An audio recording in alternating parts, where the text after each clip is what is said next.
So just don't involve me in. Yeah, you don't need. Just edit me out of this one. But I need you. And the home of the brave.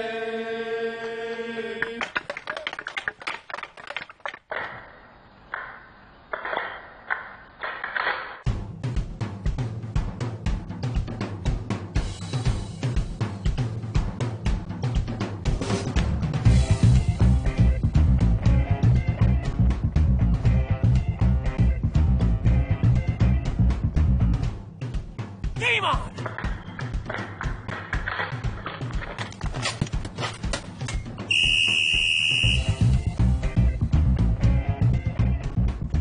Welcome to episode 22 of the Hit the Deck podcast, where we talk deck hockey, street hockey, ball hockey. It's hockey in sneakers. Oh, man.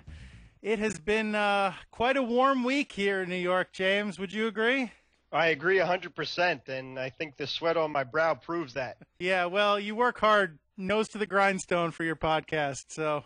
Just following your lead, and the fact that you're actually wearing a jersey as we're recording this, you are a better man than I'll ever be. So it is you're my hero. it is made of a very cheap material, so it's fairly lightweight. So I'm not so much of a gamer that I'm gonna put myself on the brink of heat exhaustion for the podcast. So I guess that's what the next 22 plus podcasts are for. You are way too humble, but yeah, you're a goalie at heart. There's no question about that, because I'm in a t-shirt and shorts and sandals, and I'm still hot. So well done. By that you mean I am dumb enough to wear more clothing than is required in very hot weather. I guess it's just no, you're not dumb at all, and neither is any other goalie out there. You're all brave, super men and women, and we love you and we need you, and you are cut from a stronger cloth than the rest of us, and that's proof right there. So thank you. All right. Well, if nothing else, I am making sure to stay hydrated, because that's very important in this weather. Good idea. Yes, I'll follow your lead on that as well. All right. Well, why don't we get into the starting lineup? Sounds good, sir. All right. Well, in that case, for tonight's starting lineup, in goal, I am number 35, the American Rhino, Gary McComiskey, and of course, my accomplished co-host. On defense, number 4, I'm James Sajazi, and back with us this week. At forward, number 44, I'm Brad Vonsky. All right, thanks, Brad. So we look forward to your wisdom weighing in on another set of plays that hopefully will benefit our listeners. So without further ado, James, why don't we jump into it? Would you mind giving us the lowdown on what's on deck for this podcast? Would be happy to. More whiteboard. Hopefully, the one and only Coach Herb Brooks is smiling down from heaven on this, as Gary, Brad, and I continue our breakdown of specific deck hockey plays. Why would that make Coach Brooks happy? Because we here at Hit the Deck, along with our LIQ teammates, filmed so many plays that we needed 2 episodes to cover them all. What it takes. Stumbled across an interesting piece from last year's Sports Illustrated about the crazy injuries players suffered and played through during the 2015 Stanley Cup playoff run. And happy anniversary, Mr. and Mrs. American Rhino. Living proof that true love and all of the positives that go with it actually exists among this generation. And that's what's on deck. That's very sweet. Thank you, James. You are very welcome, and very, very happy anniversary to you and your lovely wife. Thank you, sir. We'll get into that later. But yes, we will. First, as you said, we are back with Brad. We have him back with us to discuss even more whiteboard. I gotta have more whiteboard. So I got a fever. The only cure for that fever is more whiteboard. Man. Hey, we had such a good time with it last week. We had to bring it back, so I hope everybody else enjoyed it too. I love the YouTube portion as well. That was pretty cool to follow along and hear what we were talking about and see it. Yeah, actually, before we jump into it, why don't I, thank you for reminding me, why don't I remind the listener, in case they missed last week's show or just forget, as with last week's episode, you can follow along with the plays that we are reviewing on our YouTube channel, Hit the Deck. So this very podcast, in its entirety, is available on our YouTube channel, Hit the Deck, and on that channel, is going to be, when you watch this podcast, we will be displaying the plays that we are discussing and breaking down here. So you can have the visual cues required to help you understand what we're talking about. All for you, the listener, because we value you. And we do. All right, so we would like to welcome back once again Brad Vonsky to help us analyze some more plays in our whiteboard segment. Brad, how are you? I'm doing well. It's good to be back. Good. It's good to have you back. Thank you for coming. So let us pick up where we left off last week.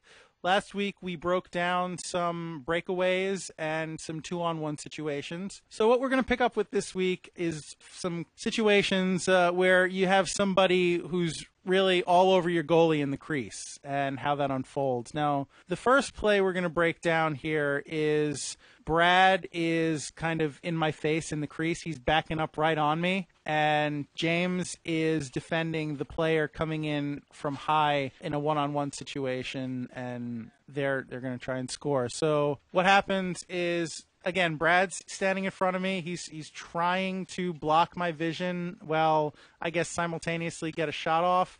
I'm trying to see around him.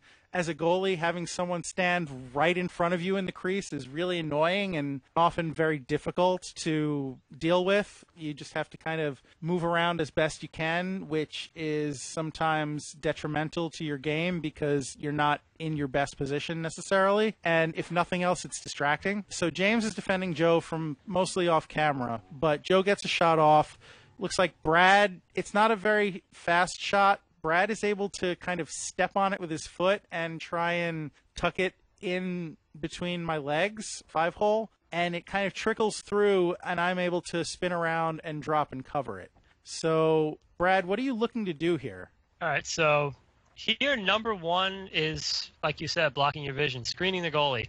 And when you're doing this, you kind of have to use your ears to kind of hear. I'm trying to hear where you are, and I'm also checking back every once in a while, trying to make sure I stay in front of your mask there, making sure you can't see. And then my second objective would be, I know a shot's going to be coming at some point, and trying to redirect that with either my foot or preferably with the stick, because you just never know where it's going to go after it redirects. So yeah, blocking your vision is the number one objective there, and I want to thank you for not slashing me in the back of the ankles.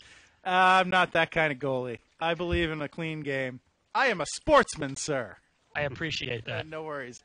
Now, James, what are you trying to do? I know for the purposes of this play, obviously, since we kind of not staged it, but we knew, we set it up the way we wanted to portray, and then we let it unfold organically, as we explained. But, James, I know that you knew Brad was there in front of me, but in a game situation, would you be aware of him, or would you be solely focused on the shooter?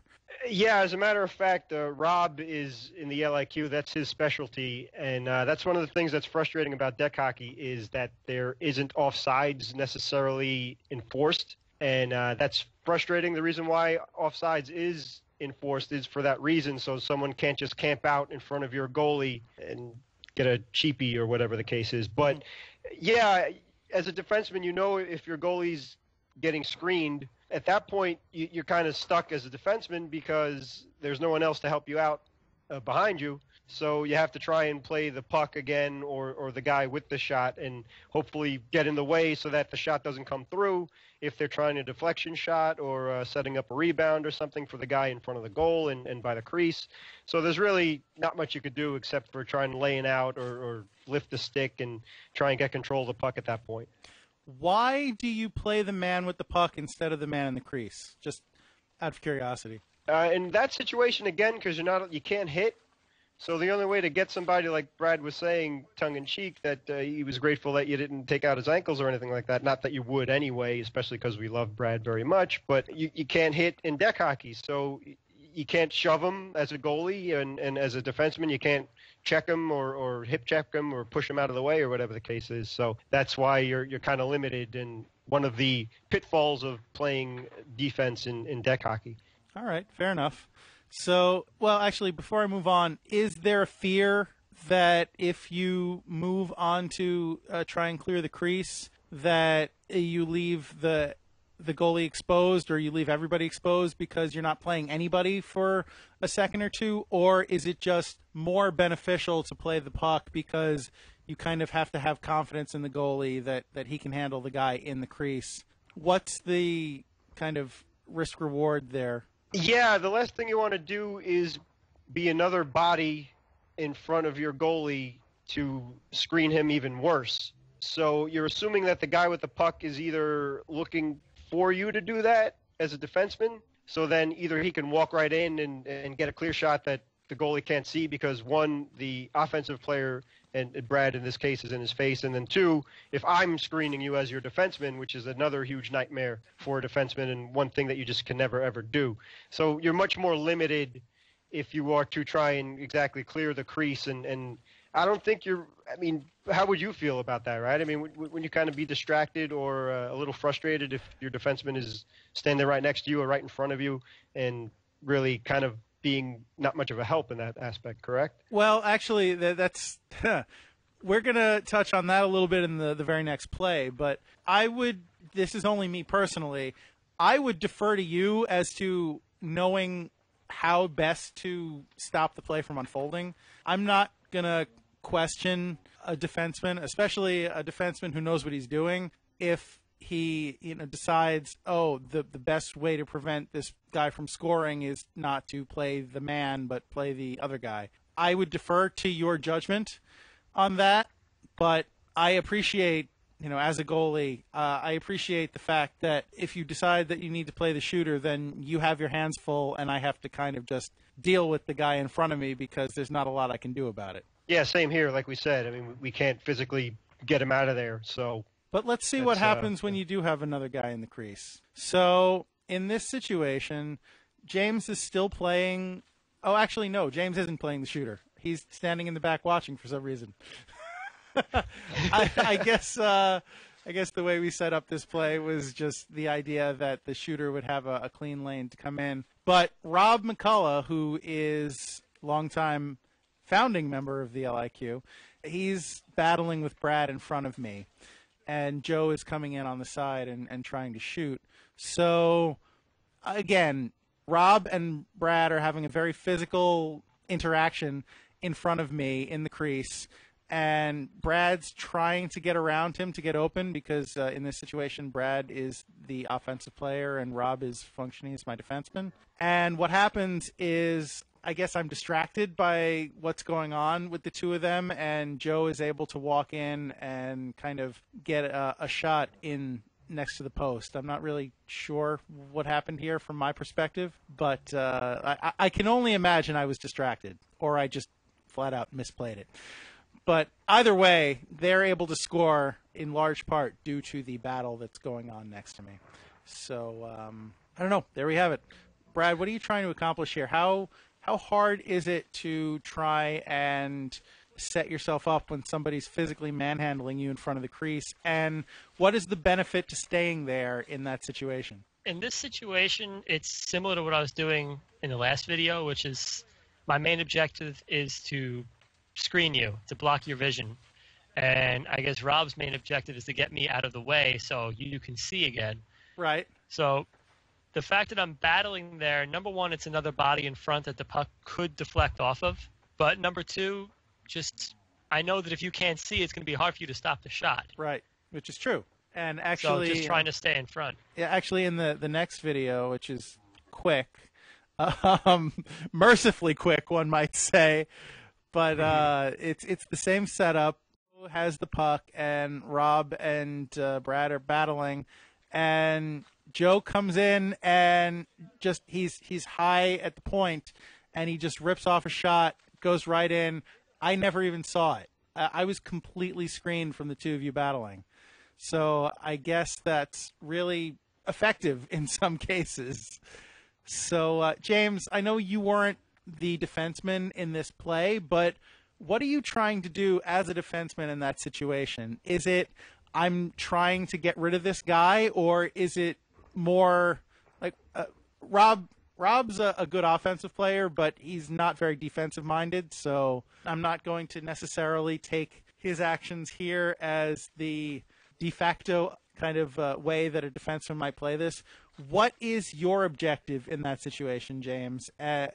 Are you just going to try and push him out of the way, as Rob seems to be doing, or are you going to try and do something a little more directed than that? Yeah, in this situation, if you can get physical in deck hockey, and Rob is much stronger than I am, so that's one of his strong points of his game. So exactly, you're just trying to clear out. You don't want anybody in front of your goalie. You're trying to give your goalie the best chance to see the puck at all times, and that's exactly – Brad is so good at what he does, and he's quick, and like he said, he doesn't give up on the play. So even if the defenseman is able to push him out of the way a little bit, because Brad is really unmoved at that aspect. Obviously, as you said, you didn't even see the shot at all. So he even gets in front of the defenseman at one point as well. So that's just to create enough chaos to, if your offensive teammate is skilled enough as Joe is, to have the option of ripping a shot that quickly without even giving the defenseman a chance to clear out the crease properly. So there's a lot of options for the offense there. I guess my question, James, is are you only trying to push the offensive player out of the way, or are you also trying to play the puck in some regard with your stick? Are you multitasking, or are you solely focused on clearing that guy out of the way, even though he's determined to stand there? Personally, for me, just speaking for myself here, and I think this is probably anyone who is a defenseman as his primary position would agree, his or her primary position, is that exactly your option number one is get the guy out of the crease, because that's your goalie's crease and nobody else's.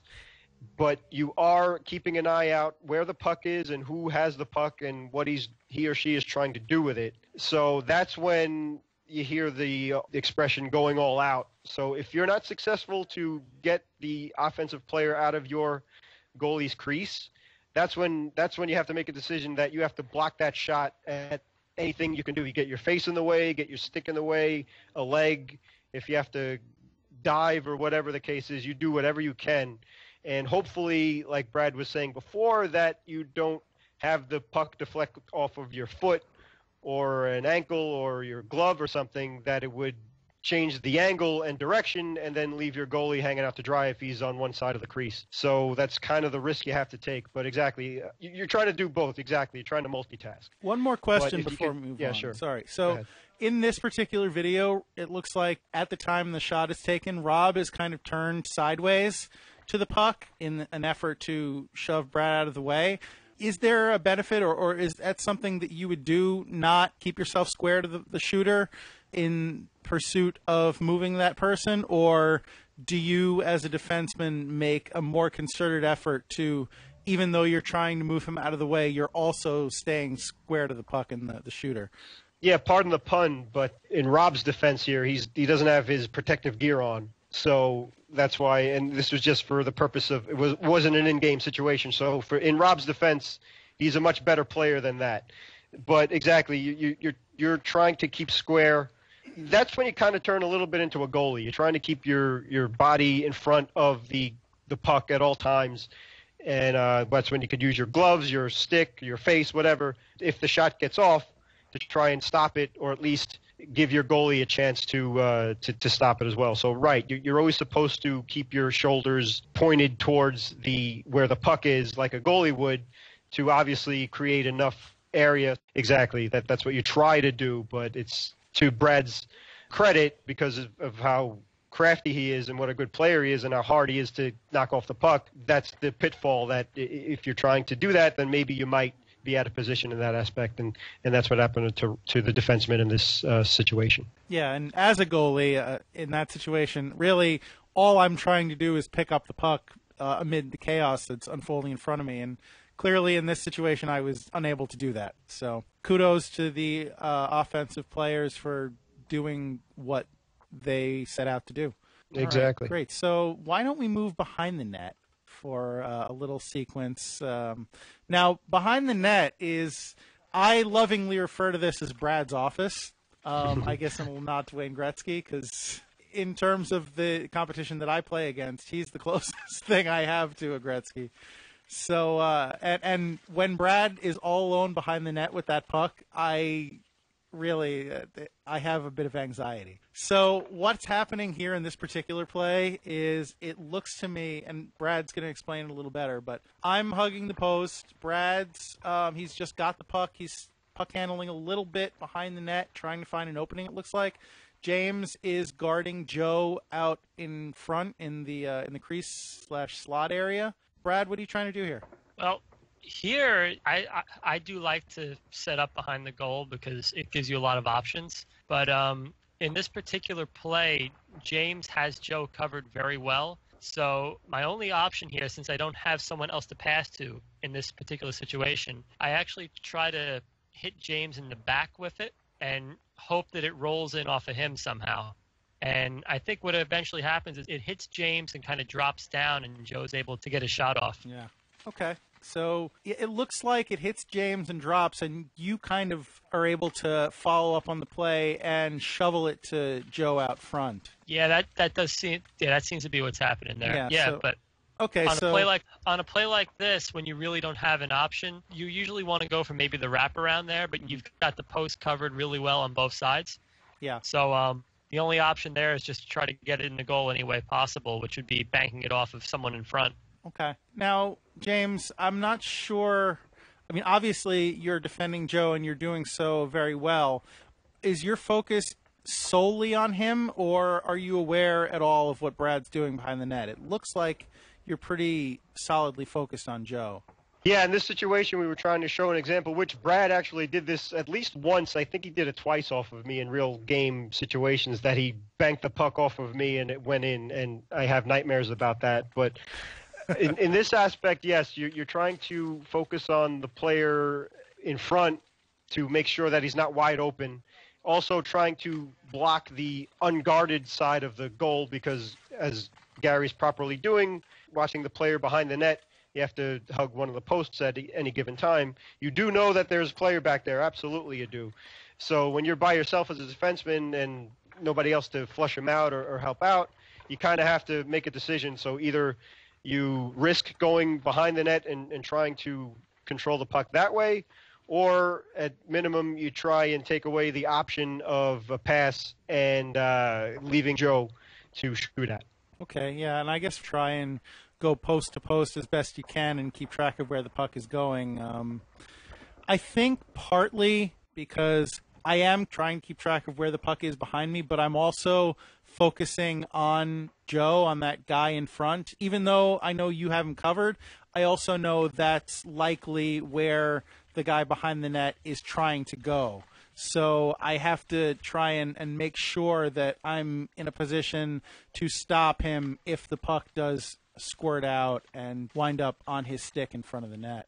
And so a similar play here. James and Joe are still up front, although it looks like Brad is, in this particular play, Brad is doing less back and forth behind the net and committing to one side and trying to do something. What exactly are you trying to do there, Brad? Well, at the beginning of the clip, I moved over to the right side to see if there was any way to bank it in off of you, and there was, and you had it covered really nicely. So at that point, I know that play is, out. So I move over to the left side, and again, it's the same thing, trying to get the puck in any way possible. And again, I think I go and try to bank it in off of James on this play, just because he's facing, the other offensive player. He's covering him, so his back is to me. So I know whatever I try to do at this point, he's going to be blind to.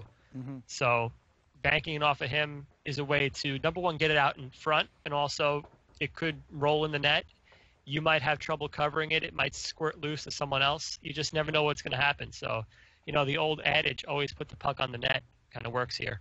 Before, James was battling with Joe out in front, but this next clip, Brad kind of flips the puck behind the net. James chases him, and he's playing him really well behind the net. Brad's going back and forth, trying to get open, and I guess trying to find a hole to get a shot off. Joe is hanging out in front of the net, waiting for a pass in case the pass comes, but he's pretty much uncovered. So, Brad, what are you trying to do here with James kind of all over you, basically. Trying to find a way out. That's objective number one. Just trying to find a way out of the coverage that James has put me in, because he's, like you said, he's doing a great job here. I'm just kind of pinned against the fence at this play, and every time I move to the right, he's there. Every time I move to the left, he's there. So, you're not going to score a goal from behind the net for most of the time. So trying to find a way out and get it to where a shot can go off that might actually be able to go into the goal. And I will say that these kind of plays are exhausting, especially against someone like James. Or, no offense to James, but when someone like Carlos does this to you, yeah, he's got to be like 6'4". Yeah, Carlos is a big, solidly built guy who's incredibly athletic for his size. He's not somebody you want to go up against. So let me ask you a question, Brad. Obviously, we set this up to demonstrate a certain thing, but when you are behind the net in this situation, are you looking to pass, or are you looking to find a way out to get when I say pass, I mean, are you looking to just kind of not clear the puck, but are you looking to just find a way to get it out from behind the net, or are you looking to make a specific scoring play? Well, preferably you'd want to score a goal on this kind of play, but it also kind of depends on how the game is going. If you're ahead, let's say by one goal near the end, this is a great way to waste time. Yeah. So you can kill off I've 30 seen that. seconds. But if you're down by a goal, this is when you would want to create some kind of scoring chance and somehow outdo the defenseman covering you. So preferably, I'd want to get the puck in front, especially since he's not covered. Now, James, I notice you're doing this kind of one hand on the stick, one hand on the other side, kind of just trying to stay on either side of Brad and doing so very effectively.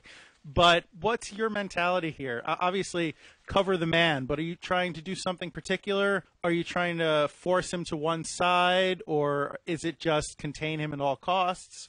What's the defensive mentality here? Yeah, I'm glad that Brad brought up Carlos, because another defenseman of the LIQ who I know a little bit better, Mr. Patrick Fogarty, he's an excellent defenseman. He's another big guy, well over 6 feet. I think he's like 6'3", 6'4".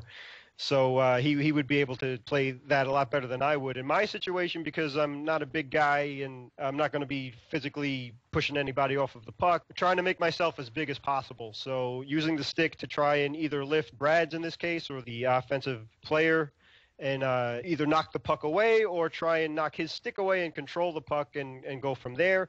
Or with one hand on the stick and my other hand I'm trying to use as a screen as well, where making my body a little bit wider, so if he does try and pass to the open man in front of the crease, that hopefully I could get a piece of the puck or bat it down from getting to its target. Now, Brad, before you had mentioned that this kind of play is exhausting from your standpoint, as a goalie, it's also exhausting, and it's nerve-wracking for me personally, because if the puck is behind the net, with that mask, your peripheral vision is garbage. It's very difficult to keep track of where the puck is behind the net.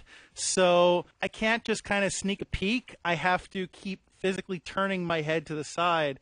Part of it is listening, but if I want to actually physically see where the puck is, I have to not only do I have to keep turning my head, but I have to keep darting from post to post.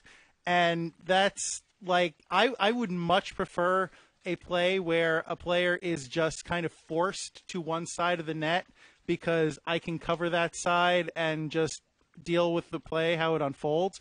This, for me, is like, I don't know where the puck is going to squirt out. I don't know where I'm going to have to set up, so I have to be on my toes on both sides. And there are situations in this type of thing where I just barely get across. I get my toe on the puck at the post, or maybe I kind of am able to slide my stick across and cover the post that way. But I hate these kind of plays. I really do. For me as a goalie, this is to say it's a nightmare scenario is overstating it, but this is really something that I don't like to have to face. So, tip for any offensive players out there: create that kind of uncertainty for the goalie, then that's going to benefit you. So, yeah, I don't enjoy those kind of plays. So fortunately, we have a few more things we want to break down. This particular play, it's not even a play. So James is down on a knee, and Brad is demonstrating for us the places where I guess an offensive player is going to look in that situation to get the puck through the defender. So, Brad, this is all you. So why don't you talk us through what you're doing here? Sure. So in this particular play, James has basically he's square to me, and he's dropping down to a knee at certain times. He gets back up. I don't really know which way he's going to go. So what you got to do in this position is basically do a percentage game in your head, kind of figure out where is my best option. So James has got, stick side covered really well. Joe is trying to camp out in front. So you have three options in this sense. Either go stick side, go to James's glove side, or through his legs. So there's nobody down low here, so going glove side is probably not the best idea. I know I'm not going to be able to try to put some moves and out-deke him because I know how great of a defenseman James is. So you just kind of have to weigh out where you're going to go. And I believe in this particular video, I end up going 5-hole on James because just in that instant that he hops back up off his knee and then comes back up, and he leaves that section open, and it's the best way to get a shot off. So not really the best thing to do here, so I just went with shot. Now, I mean, for the purposes of this was entirely for demonstration. You're doing this, you're literally showing him with your stick where he's vulnerable or where he's not vulnerable, where you're going to try and get a puck through. So this isn't obviously normal speed that you'd see in a game, but it's fascinating to see all the options that you have from something where you're seemingly very well covered. Yeah, there's always an option. There's always some sort of option when you're facing up against a defenseman. So whether he's vulnerable or not, there's always going to be one tiny hole you can find or one way you can kind of squeeze a play to the other side. So I could have tried to maybe lift the puck up over James's stick, but given the surface we play on, it's probably not that great of a chance of Joe catching that pass and putting it in. So I just went for the shot. I saw that his 5-hole was open, and that was just one of the options you have. So at game speed, you're kind of figuring these things out very quickly. And again, like on the breakaways, like we did with the other videos, you just kind of have to pick where you're going to go and go with it, because any hesitation the defenseman is going to pick up on. Now, James, you go down quite a lot in these kind of defensive situations, which I think is part of what makes you effective. Brad would be able to speak to that better than I. But why do you do that? Why do you go down? Because obviously there's a trade-off. If you go down, you temporarily lose your mobility, even though you take away a portion of the shooting lane. What's the benefit for you to doing that? Why does that make you so effective? Yeah, exactly. That's just I don't know. I think that's just a personal preference for me because again, I'm only 5'9" and not a big guy like Patrick or Carlos or Rob. So in order to try and make myself a little bigger, or like Brad was saying, try and take away as many options as possible, is to exactly. A defenseman is vulnerable through his 5-hole as well. So try and keep my knee down or my shin down to close that gap under my feet. And again, use the stick and my hand and anything else I could to try and at least keep the shooter in one area so the goalie can focus on him there, or try and take the pass away from him. So it's just another way to try and plug up a lane. And exactly right, as you guys were both pointing out, that you have to be prepared to bounce back up as quickly as possible and have your stick available. That's one of the other reasons why I just usually play with one hand on the stick when I'm in the defensive zone, is to be able to try and counterpunch, if you will, and at least try and contain the offensive player as much as possible. All right, great. So why don't we see this at game speed? And basically what's happening here is what Brad was just demonstrating. James is trying to defend. It's kind of a 2-on-1 situation, but it's more static. It's just Brad on one side, and James is solely playing Brad. He's not trying to play both men, defending Brad more specifically. So, Brad, in this case, is there anything you're doing differently from what you just described, or is this basically just the last video in action at game speed? It really is it's basically the last video at game speed. And you can see in the video when I start stick handling, the puck gets away from me at least once or twice. Mm-hmm. And, you have to be quick to recover there, or James will poke it away and you'll have to go back on defense and either defend him now going the other way from getting it away from me, or just restart the play all over again, reset up. So you just have to kind of think on your feet and, just whatever you do, just don't have hesitation. That's the name of the game. James, it looks like you do get pretty close to Brad, and maybe that's just perspective, but from what it looks like here, it looks like you do have a couple of opportunities where you're not right up on him, but you might be within stick's length of him. Is there a reason that you just stay down and block the lane and don't try to poke it? Or is it a case of him being such a skilled player that you feel like if you move your stick, he's going to be able to counter that? Yeah, Brad is just that good, and I don't know. If sometimes you have to play by gut and maybe try and read body language a little bit, or focus on a guy's shoulders, because that could kind of show you where he's looking to shoot or pass. So I guess in that aspect, maybe I just felt that it would be better to just stay on Brad at all costs. Are you more inclined, just generally, to play a more passive defense instead of a more aggressive defense, or is it situation by situation? Yeah, it should be situation by situation. And again, from my weaknesses is I'm not tall or big or strong or anything like that. So even if we could hit, I probably wouldn't be able to knock many guys off of the puck anyway. So there are kind of limitations to what my options are to try and be as good a defenseman as possible. So I just basically try and get in the way more than anything else. So that's why I was trying to use the basketball analogy. It's kind of like how I play defense.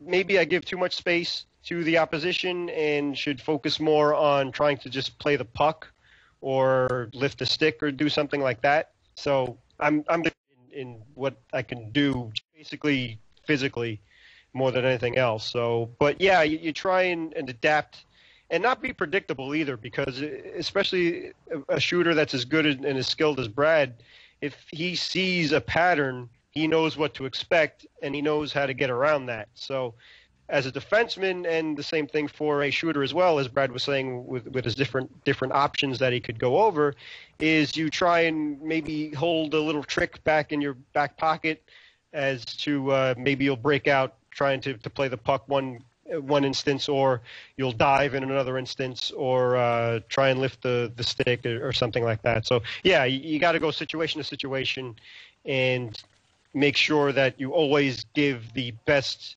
possible option for your goalie, because as we said in the past, and Patrick is where I got this quote from, shot on goal, it's the fault of the defenseman, because that was a breakdown in defense, and that's a little too hard and not fair for how good the offensive team or the offensive players are.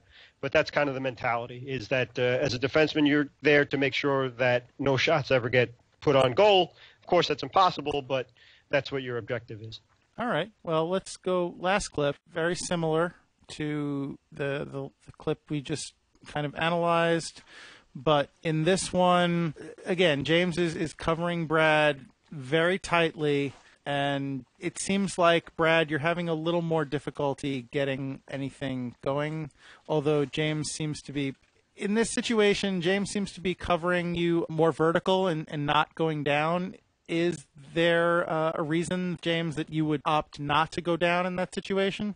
So, yeah, again, trying to keep my feet as close together as possible, I'm assuming, because as we said before, that, yeah, one of the weaknesses of a defenseman, or at least for me, is that a lot of times guys just go through my 5-hole, and that's kind of frustrating and whatever. But that's one of the things of deck hockey, is that you do expose that a little bit more than if you're on skates, because a lot of times you could turn your skate to the side, or if you go down on a shin, it's a little bit easier to glide back and forth and bounce back up. So I'm trying to make myself as big as possible, I think. And if there's an open man in the slot, that's goal scoring 101. And the last thing I want to do is leave you hanging out to dry. So as great as Brad is and how creative he is, he could take a shot from a bad angle and score. Of course, yeah. So at minimum, I'm trying to hold him there and either force him to take the shot or at least try and take the pass away. So I think that's why I would be standing a little bit more upright in that aspect, is trying to be a little bit bigger and maybe kick my leg out or something to prevent a possible pass from coming. All right, Brad, anything you're doing differently here? The one major difference with this particular video is that James boxes me out towards the wall a bit more in this one. So he takes away my angle to the right side, and he kind of forces me to make that play to kind of lift the puck up over his stick to get it into the slot.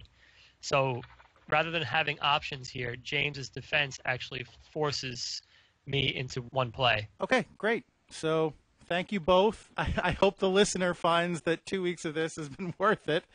But I think if you're serious about improving your game, there was a lot of really good tips, both on the defensive and the offensive side, that somebody could learn from. So, again, I thank you both immensely for your time on this. Brad especially, because he's our guest. And, thank you for hanging with us, Brad. And, I guess we'll catch you out there.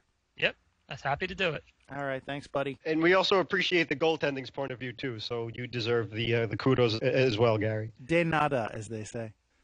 All right. Okay, so, Brad, thank you again. We'll catch you next time. See you at the court. Yes, sir. Yes, absolutely. We will see you on the court, and thank you again so much, Brad. Really excellent stuff. Gary, brilliant way of hosting and keeping us in line and keeping the conversation flowing, and thank you for filming the clips as well and for uploading them on YouTube. I really think, personally for me, I enjoyed watching them and listening along with the replays and having it digestible as opposed to just getting bombarded with information and this guy's doing that and that guy's doing this, and then you have to figure it out.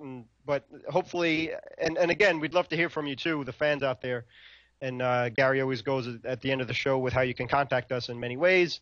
So we'd love to get your feedback as well. From there on in, as we said before, what it takes. So I stumbled across a last year's edition of Sports Illustrated, which was just printed after the Stanley Cup playoffs of 2015 had wrapped up.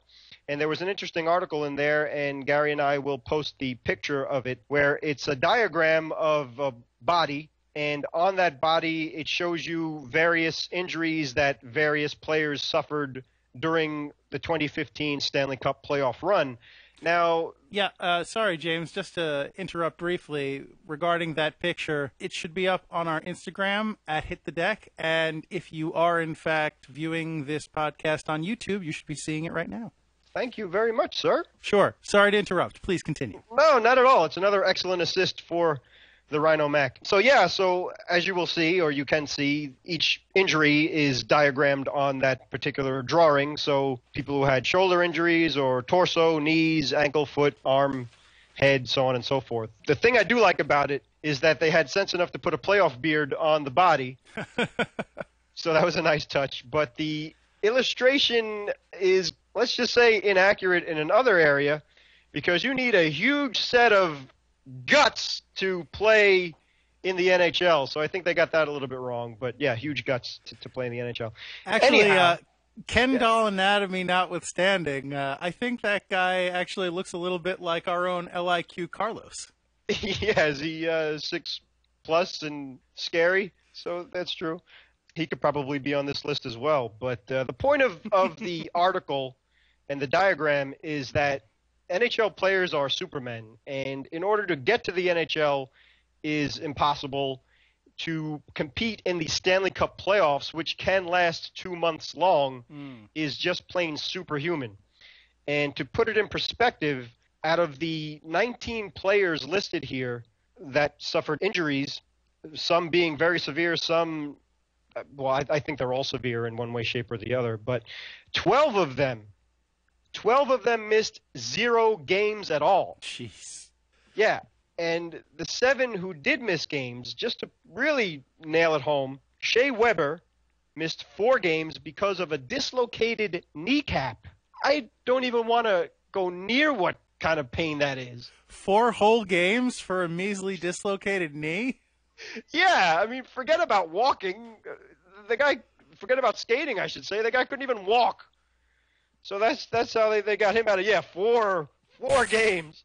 A gentleman by the name of Nathan Beaulieu of the Canadiens missed 7 out of 9 games, so he was back for 2, with a fractured sternum. I don't even know what that means. How do you fracture your sternum? I mean, that's... I don't know. I guess it's similar to a collarbone injury. It's the same, maybe a little lower, but the same general area.